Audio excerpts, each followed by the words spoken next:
Hello दोस्तों, आज हम लोग देखेंगे स्थिर वैद्युत की वैद्युत आवेश आवेश के प्रकार क्या होता है। इसको 2 नंबर में या 3 नंबर में पूछ लिया जाता है। फिजिक्स में बहुत ही इंपॉर्टेंट है। स्थिर वैद्युत की क्या होता है। स्थिर का मतलब होता है रुका हुआ और वैद्युत का मतलब होता है आवेश। भौतिक विज्ञान की वह शाखा जिसमें स्थिर आवेशों का अध्ययन किया जाता है या अध्ययन करते हैं स्थिर वैद्युत की कहलाता है। भौतिक विज्ञान की वह शाखा जिसमें स्थिर आवेशों का अध्ययन किया जाता है स्थिर वैद्युत की कहलाता है। वैद्युत आवेश क्या होता है। वस्तु का वह गुण जिसके कारण वह किसी अन्य आवेशित वस्तु को आकर्षित या प्रतिकर्षित करती है वैद्युत आवेश कहलाता है। वैद्युत आवेश क्या है। वस्तु का वह गुण यानी कि वस्तु का वह गुण जिसके कारण वह किसी अन्य आवेशित वस्तु को आकर्षित या प्रतिकर्षित करती है वैद्युत आवेश कहलाता है। आवेश के प्रकार। आवेश 2 प्रकार के होते हैं। कौन कौन से। एक धन आवेश, एक ऋण आवेश।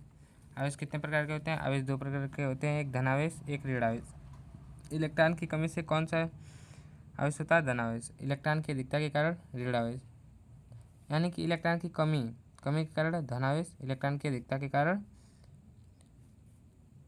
ऋण आवेश। सजातीय आवेश क्या होता है। अब सजातीय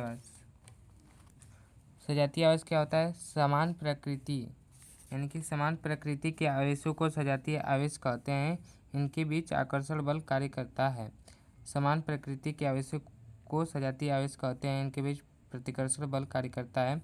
प्रतिकर्षण यानी कि देखिए यहाँ पे धन आवेश है और यहाँ पे भी धन आवेश है।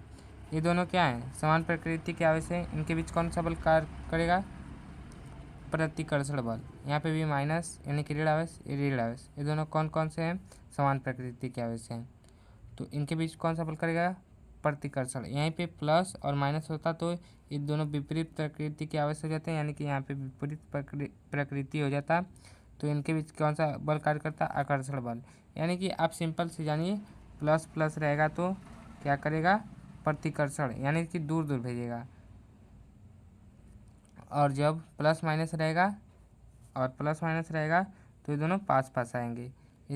इसको समान प्रकृति के आवेश कहते हैं, इसको विपरीत प्रकृति के आवेश।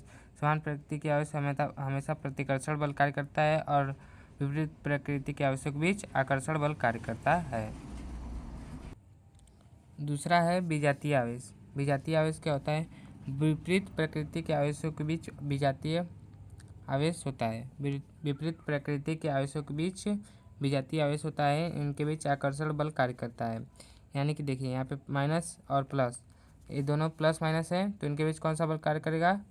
आकर्षण बल। यहाँ पे कौन सा हो जाएगा। विपरीत प्रकृति। इसकी कैसी प्रकृति है। ये विपरीत प्रकृति के आवेश है। यहाँ पे भी सेम हो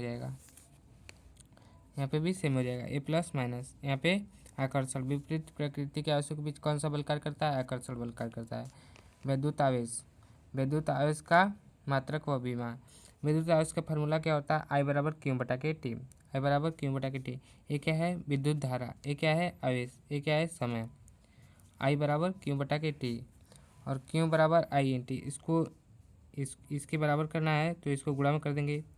Q बराबर I/T यानी कि आवेश बराबर धारा गुणे समय। विद्युत आवेश का एसआई मात्रक क्या होता है। कूलाम। विद्युत आवेश का एसआई मात्रक कूलाम होता है। विद्युत आवेश का विमा Q बराबर I/T, ये T है।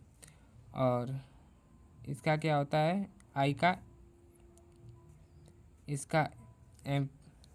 का बीमा क्या होता है। एम्पियर। T का बीमा T होता है। तो इसका आवेश का बीमा क्या हो जाएगा। AT। आवेश का बीमा क्या हो जाएगा। AT। अब CGS पद्धति में क्या होता है। CGS पद्धति में आवेश का मात्रक स्टेट कूलाम होता है। इसे फ्रैंकलिन भी कहते हैं। स्टेट कूलाम को क्या कहते हैं। फ्रैंकलिन भी कहते हैं। आवेश का सबसे छोटा मात्रक कौन सा होता है। आवेश का सबसे छोटा मात्रक फ्रैंकलिन होता है। आवेश का सबसे बड़ा मात्रक फैराडे। एक फैराडे बराबर साढ़े 96,000 कूलाम होता है, यानी कि 96,500 कूलाम। 1 कूलम बराबर 3 इंटू 10 के पावर 9 स्टेट कूलम होते हैं। 1 कूलम में कितने स्टेट कूलम होते हैं? 3 गुणे 10 के पावर 9 स्टेट कूलम होते हैं। नोट, यहाँ पे कुछ मान है, इसको आप लोगों को याद रखना है। न्यूमेरिकल में बहुत ही आप लोगों को सहारा देंगे, यानी कि ये यही पूरे बेस है। ये आप लोगों को याद है तो बहुत ही अच्छी बात है। इलेक्ट्रॉन पर आवेश -1.6 इंटू 10⁻⁻19 कूलम। प्रोटॉन पर आवेश यही प्लस में हो जाता है 1.6 इंटू 10⁻⁻19 कूलम। अल्फा कण पर आवेश 3.2 इंटू 10⁻⁻19 कूलम। इलेक्ट्रॉन का द्रव्यमान क्या होता है? 9.1 इंटू 10⁻31 kg होता है। और प्रोटॉन का द्रव्यमान कितना होता है? प्रोटॉन का द्रव्यमान होता है 1.67 इंटू 10⁻27 kg। और न्यूट्रॉन का द्रव्यमान 1.64 इंटू 10⁻27 kg। ये दोनों इक्वल हैं, मान के चलिए, थोड़ा डिफरेंस है तो इसको हम लोग इक्वल मान सकते हैं, यानी कि प्रोटॉन और न्यूट्रॉन का द्रव्यमान इक्वल मान सकते हैं एक तरह से। वीडियो कैसा लगा कमेंट में ज़रूर बताइएगा। मिलते हैं नेक्स्ट वीडियो में।